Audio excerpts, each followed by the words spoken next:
은혜로 복주시기를 간절히 바랍니다. 우리 함께 요나서 4장에 있는 말씀 펴도록 하겠습니다. 요나서 4장 1절로 5절에 있는 말씀입니다. 요나서 4장 1절로 5절에 있는 말씀 우리 함께 교독하도록 하겠습니다. 홀수절 제가 읽고요, 짝수절 함께 읽어주시면 감사하겠습니다. 요나서 4장 1절로 5절입니다. 요나가 매우 싫어하고 성내며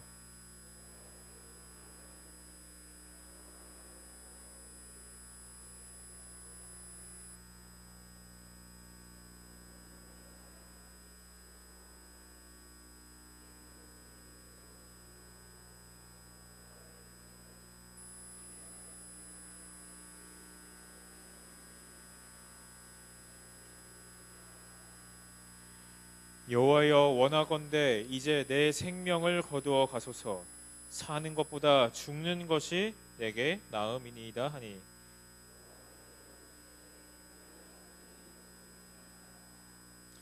요나가 성읍에서 나가서 그 성읍 동쪽에 앉아 거기서 자기를 위하여 초막을 짓고 그 성읍에 무슨 일이 일어나는가를 보려고 그 그늘 아래에 앉았더라. 아멘. 감사합니다. 여러분, 혹시 이런 문구를 어디선가 보신 적이 있으십니까? 아름다운 사람은 머물다 간 자리도 아름답습니다. 여러분, 혹시 이 문구 어디서 보셨습니까? 예, 화장실에서 보셨죠? 예. 여자 화장실에도 붙어 있군요. 예, 여자 화장실에 들어가 본 적이 없어서 남자 화장실만 있는 줄 알았는데, 아름다운 사람은 머물다 간 자리도 아름답습니다. 이 공중 화장실 벽에 적힌 글을 보면서 많은 생각을 하게 됩니다. 사람이 머물다 떠난 곳에는 언제나 흔적이 남습니다.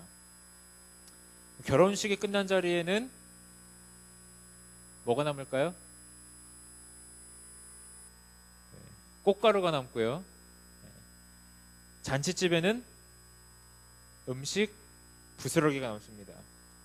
그리고 부모의 흔적은 자녀에게 남습니다. 여러분, 예수님께서 우리에게 다가오실 때에, 그리고 우리 가운데 머무실 때에 흔적이 남을까요? 남아야 됩니다. 사람도 잠시 머물다 간 자리에 흔적이 남는다면 예수님께서 머물다 간 자리에도 반드시 흔적이 남아야 합니다. 저는 오늘 말씀의 제목을 은혜의 흔적이 은혜의 길이 되기까지 라는 제목을 가지고 함께 말씀의 은혜를 나누려고 합니다. 우리가 지난 시간까지 3장까지 요나서를 함께 나누면서 이 정말 우여곡절 끝에 이 요나서를 돌이키신 하나님의 은혜로 이 요나가 이 니느웨 백성들에게 가서 복음을 전했고, 그 복음이 정말 우리가 보기에는 아무런 참 성의도 없어 보이고 심판과 경고로 가득 차 보이는 그 기별이었음에도 불구하고 이 니느웨 백성들이 그 속에 담긴 은혜를 바라보면서 그들이 하나님께 매달리고 나아갔을 때 그들을 구원하시는 그 하나님의 그 은혜의 모습을 보게 되었습니다. 그리고 오늘 우리는 이 요나서 4장의 초반부를 보면서 사뭇 이 당황스러운 마음을 감출 수가 없습니다.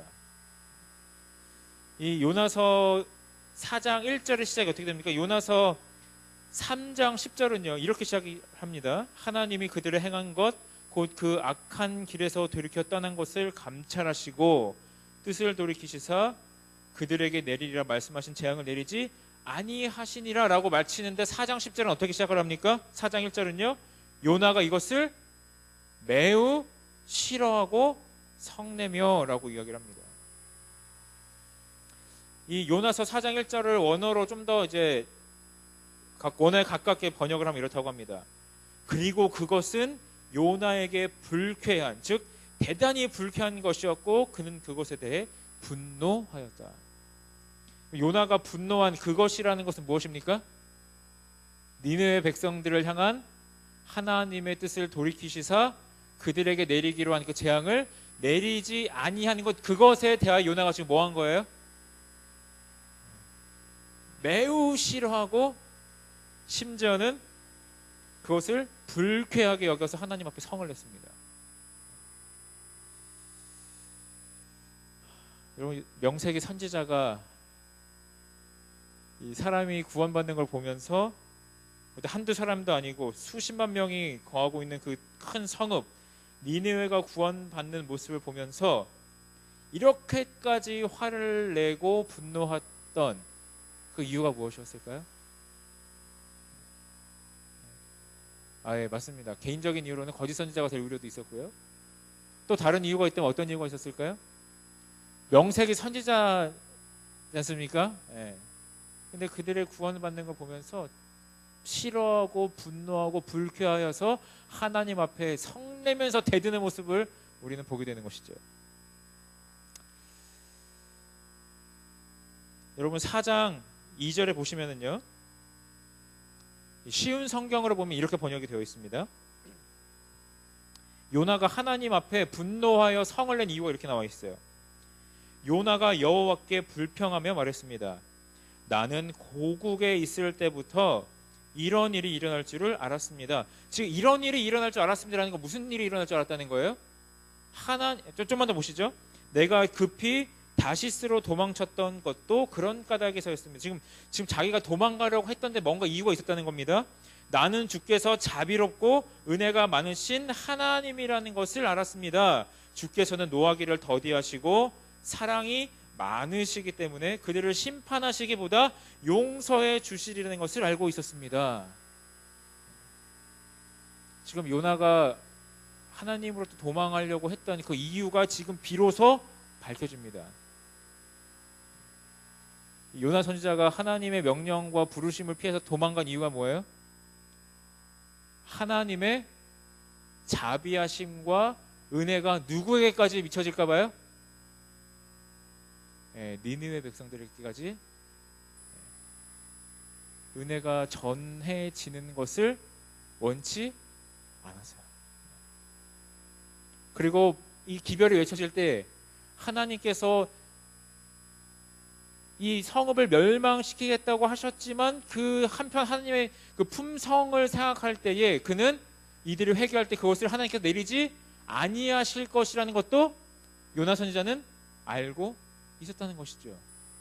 그래서 이 쉬운 성경은 나는 주께서 자비롭고 은혜가 많으신 하나님이라는 것을 알았습니다. 여러분, 이 요나 선지자가 하나님께서 은혜로우신 분이라는 것을 어떻게 알았을까요? 무엇을 통해서 알았을까요? 여러분, 역사상 가장 큰 은혜를 받고 가장 큰 은총을 받은 민족이 있다면 그건 무슨 민족입니까? 이스라엘 민족이죠. 다시 말해서 자기의 선조들의 역사를 통해서 하나님께서는 자비롭고 은혜로우시고 은혜가 충만하신 분이라는 것을 요나는 누구보다 잘 알고 있었어요. 근데 요나를 지금 화나게 하는 것은 그 은혜가 지금 자기 백성들에게 미쳐도 모자를 판인데 누구에게까지 갔다는 겁니까? 그 은혜가 자신들을 억압하고 자신들 어떻게 보면 식민지처럼 이렇게 우리를 가두었던 그 민족의 원수들에게까지 은혜를 주신 하나님에 대하여 분내고 성내는 것이죠. 지금 이 상황에서 우리는 참 재미있는 것을 보게 됩니다. 요나서 전체를 통해서 하나님께서는 이방의 가장 방탕한 자들에게보다도 당신의 선지자로부터 가장 큰 어려움을 당하세요.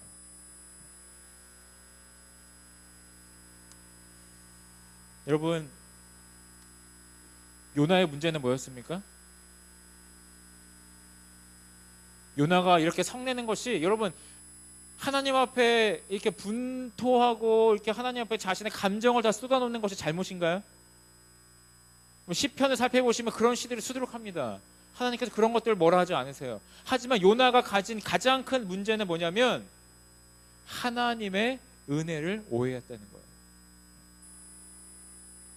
요나의 가장 큰 문제는 무엇이었냐면 하나님의 은혜를 제대로 이해하지 못했다는 것입니다. 하나님의 은혜란 무엇입니까? 그것을 받을 자격이 없는 자에게 주시는 하나님의 은혜이고, 그 동일한 것을 자신의 민족과 선조들과 자신이 받았음에도 불구하고 그 은혜가 다른 이들에게 미쳐질 때 그들은 그것을 받을 자격이 없다고 생각했던 것이죠. 그러므로 요나의 가장 큰 문제는 은혜의 빚을 가장 많이 받은 자가 바로 자신이었지만 그의 모습 속에서 뭐가 보이지 않아요? 은혜의 흔적이 보이지 않습니다. 가장 큰 사랑을 받았지만 그에게서 뭐가 보이지 않아요? 사랑의 흔적이 보이지 않아요. 가장 큰 용서를 받았으나 그에게서 용서의 흔적이 보이지 않는 것입니다. 예수 그리스도께서 그의 삶에 임하셔서 말씀하시고 그에게 은혜를 베풀어서 하나님께서 그와 함께 하시는 은혜를 베풀었지만 그에게서, 이 요나에게서 하나님의 흔적이 보이지 않는 것이죠. 여러분, 일반 달란트의 비유를 잘 알고 계시죠? 일반 달란트의 그 비유에서 핵심이 무엇입니까? 일반 달란트를 빚진 자가 얼만큼 빚진 자를 용서하지 않았어요? 100데나리온 빚진 자를 용서하지 않았습니다. 그 값어치를 생각할 때는 비교할 수 없을 만한 그런 것이었죠. 그 비유 속에서 왕이 이 1만 달란트를 탕감해 준 자에게 분노한 이유가 무엇입니까? 그에게 뭐가 보이지 않아요? 은혜의 흔적이 보이지 않는다는 것입니다.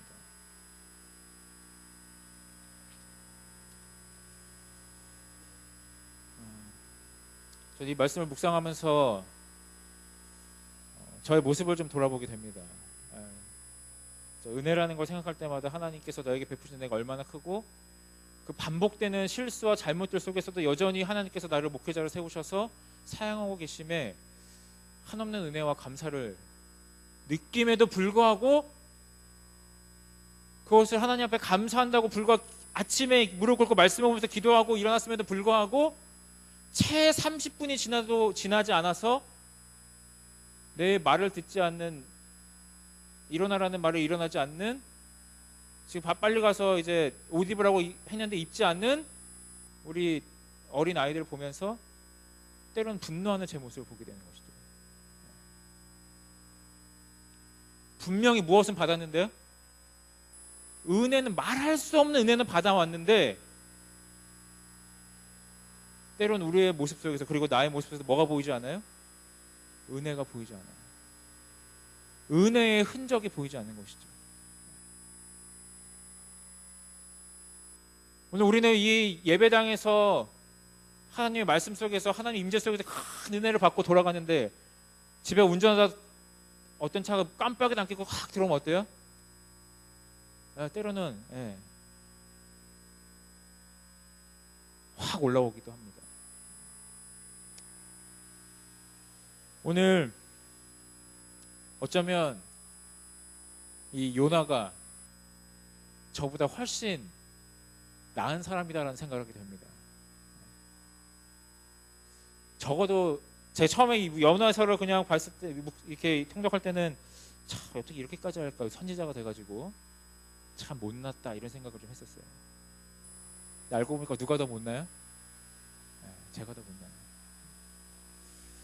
여러분, 요나의 가장 큰 어려움과 문제점은 무엇이었습니까? 그에게 머물렀던 예수 그리스도의 은혜의 흔적이 그에게 보이지 않았어요. 여러분, 오늘 우리에게 임하신 예수 그리스도의 그 은혜의 흔적이 우리 모두에게 남게 되기를 주의 이름으로 축원을 드립니다. 그리고 그 예수 그리스도께서 머물러 가셨던 그 자리의 흔적이, 그 자리의 향기가 충만히 우리 가족과 우리 이웃들 속에서 나타나기를 주의 이름으로 축원을 드립니다. 저는 이 요나서를 좀 묵상하면서 이런 생각을 좀 해봅니다. 요나서가 3장에서 맞춰졌으면 얼마나 좋을까? 그럼 그렇지 않습니까? 요나서 3장까지 얼마나 은혜롭습니까? 요나가 물론 1장에서 우여곡절은 있었습니다만 회개하고 돌이켜 와서 그들에게 기별을 전파했을 때 그들이 다 회개하고 하나님께 돌아왔어요. 3장에서 맞출 수만 있다면 이 기별이 얼마나 은혜로울까요? 얼마나 놀라운 일로 마칠 수 있었을까 생각을 해봅니다. 그러나 하나님께서는 굳이 요나서 4장을 기록하셔서 요나의 추악함을 드러내십니다. 그리고 어쩌면 인간이 보기에는 진짜 이 사람은 안 되겠다, 정말 진짜 못 써먹을 사람이다라고 생각되는 그 순간 하나님께서는 이 앞에서 행하셨던 것보다 훨씬 더 많은 일들을 이 요나 선지자를 위해서 행하십니다. 사람이 끝이라고 생각했던 그 순간이 하나님께서는 일을 시작하시는 순간이에요. 여러분, 이 요나서를 살펴보면은요, 하나님께서 예비하셨다는 표현이 총 4번이 나옵니다. 첫 번째 표현은요, 요나서 1장 17절에요. 한번 보실까요? 요나서 1장 17절에 여호와께서 이미 무엇을 예비하셨습니까? 큰 물고기를 예비하셨습니다. 4장으로 넘어가서 그 사이에는 나오지 않습니다. 4장으로 넘어가서요, 하나님 여호와께서 무엇을 예비하셨습니까? 박농쿨을 예비하셨습니다. 4장 7절에는요, 하나님 무엇을 예비하셨습니까? 하나님이 벌레를 예비하사. 4장 8절에는요, 하나님이 뜨거운 동풍을 예비하셨다고 기록하고 있습니다. 이 하나님께서 4번을 요나 선지자를 위해서 특별한 이 예비하심을 우리가 보게 되는데요, 그 중에 한 번이 4장 이전에 나오고요, 이 불평과 불만 어린 이 분노하는 이 요나 선지자의 이 기도를 기준으로 했을 때 그 나머지 3번이 4장의 중후반부에 나오게 됩니다. 여러분, 요나서 3장까지만 해도 하나님의 은혜가 요나에게 충만히 임했습니까? 충만했나요? 충만했습니다. 잠깐 살펴봤지만, 첫 시간 살펴봤습니다만, 부를 사람이 요나밖에 없었습니까? 아니면 다른 선지자들이 분명히 있었습니까? 있었어요. 더 위대하고 더 순종하는 선지자들이 있었습니다. 그럼에도 불구하고 지금 누구를 불러주신 거예요? 요나 선지자를 부르시는 은혜를 보여주셨어요. 근데 그가 그 말을 듣지 않고 도망갔을 때, 그 태풍을 통해서, 그리고 이방인 선원들을 통해서 그를 깨우시고 흔드시는 은혜를 이게 베푸셨습니다. 그리고 결국에는 큰 물고기까지 예비하셔서 결국에는 이 요나 선지자가 회개하게 하십니다. 그런 은혜들을 베푸셨어요. 다시 얘기해서 요나에게는 은혜의 흔적이 충분히 남을 만큼 하나님께서 그의 삶에 임재하셨다는 것을 보게 됩니다. 그러나 하나님께서는 그 흔적을 남기는 그 사업을 멈추시는 것이 아니라, 그것을 중단하시는 것이 아니라, 4장에서 이런 정말 사람이 보기에는 정말 형편없어 보이는 그런 모습을 보였음에도 불구하고 여전히 오히려 더 큰 놀라운 일들을 예비하시는 하나님의 모습을 보게 되는 것이죠. 그래서 이 4장에서만 해도 하나님께서 예비하셨다는 표현이 4번 중에 3번이 나타나는 것입니다. 저는 이 요나서를 묵상하면서 하나님께서는 한 번의 흔적을 남기는 것으로 만족하지 않으신다는 것을 알게 됐어요. 여러분, 산에 가시면 이렇게 등산로나 이렇게 등산로 옆으로 나는 그 오솔길들을 좀 보신 적이 있으십니까? 여러분, 그러한 길들이 우리가 다니는 이런 아스팔트 길처럼 이렇게 누군가 포크레인으로 파고 길을 이렇게 다듬고 그렇게 훼손한 길이 아니지 않습니까? 누군가가 그 길로 갔고, 그래서 흔적이 남았고요, 그 흔적을 따라서 그 뒤에 또 그 산을 오르는 누군가가 계속 그 길을 반복해서 지나고 오르다 보니까 그게 무엇이 된 것입니까? 흔적이 길이 되었어요.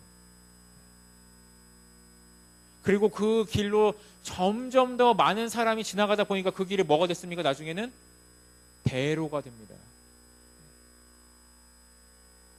여러분, 하나님께서는요, 우리의 삶에 한 번, 두 번 오셔서 흔적을 남기는 것으로 만족하지 않으십니다. 흔적은 바람이 불고 비가 오면 뭐 할 수 있어요? 사라질 수도 있어요. 그러나 그것이 한 번 단단한 길이 되고 그것이 대로가 된다면 얘기는 달라지죠. 예수님께서는 우리에게 한 번, 두 번의 다가오심으로 흔적을 남기실 뿐만 아니라 3번, 4번, 10번, 20번, 100번이라도 다가오셔서 우리에게 은혜의 길을 만들어 주십니다. 그리고 그 길이 뭐가 될 때까지요? 시온으로 다가가는 시온의 대로가 될 때까지 우리에게 다가오십니다. 그리고 그 하나님의 다가오심의 그 하나의 대표적인 예가 이 요나서에 담겨 있는 것이죠. 사랑하는 성도 여러분, 하나님께서는 우리의 삶에 은혜의 흔적을 남기십니다. 그래서 갈라디아서 6장 17절에 우리 사도 바울이 무엇이라고 고백했습니까? 내 몸에 예수의 흔적을 지니고 있노라. 네, 하나님께서는 그 흔적이 무엇일 때까지요? 길이 되고 대로가 될 때까지 우리에게 다가오십니다. 요나에게 한 번, 두 번 다가오신 것이 아니고 정말 결정적인 이러한 4장 초반부의 그런 기도를 드린 그 순간 이후에도 여전히 찾아오시는 그 하나님의 모습 속에서 오늘 우리의 삶에도 여전히 다가오사 저 시온에까지 이룰 수 있는 은혜의 대로를 만들어주시는 하나님을 우리가 경험하게 되는 이 안식을 되기를 주의 이름으로 축원을 드립니다. 그래서 오늘 우리의 삶 가운데서 은혜의 흔적이 만들어지고 나아가 은혜의 길이 닦여지고 그 은혜의 길이 이제는 은혜의 대로가 되어서 우리가 지나간 그 길을 따라 그 대로를 따라 이 세상에 수많은 사람들이 하늘과 예수 그리스도께로 갈 수 있는 은혜의 길이 되어주시기를 주의 이름으로 축원을 드립니다. 네. 세상에 줄 수 없는 것 한 가지가 있다고 말씀을 드렸습니다. 그것이 뭐라고 말씀드렸죠? 세상도 자선 사업할 수 있고요, 세상도 좋은 일 할 수 있습니다. 그러나 세상이 할 수 없는 한 가지가 있는데 그것은 무엇이냐면 은혜를 베푸는 일이라고 말씀을 드렸어요. 오늘 예수님께서만이 하실 수 있는 그 일, 은혜의 길을 만드시는 것, 그리고 그것을 경험한 자들만이 할 수 있는 그 은혜의 길로 다른 사람들을 들게 한 것, 그 역사하심과 그 역사하심의 반응이 오늘 우리의 삶 가운데 충만하게 바라면서 오늘 말씀을 마치도록 하겠습니다.